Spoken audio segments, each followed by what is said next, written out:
There was a hat seller in the city who went to the market every day to sell hats, and he returned home with what was left to sell them the next day.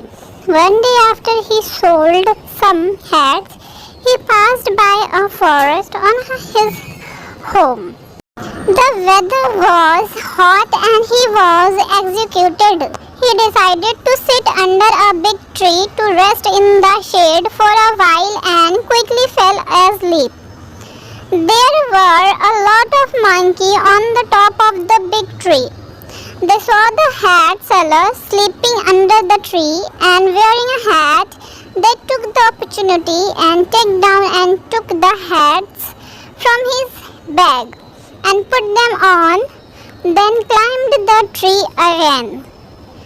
The hat seller woke up to the sound of the monkeys around him.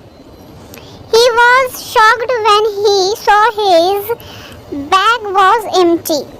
He looked for his hats and saw some of the monkeys wearing them.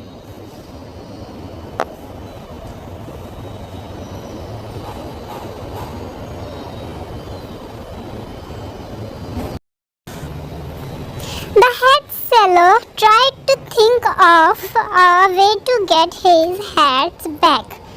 He sat in a place thinking and banged his own forehead, waiting for an idea to show up in his head. Meanwhile, he noticed the monkeys were imitating all his moves. He banged his forehead again, and so did the monkeys. Just then, he took his hat off, so the monkeys took their hats off as well. Finally, he had an idea. He threw his hat on the ground, and the monkeys followed along and threw their hats down. The hat seller gathered all the hats and returned them to his bag. Then he happily returned to home.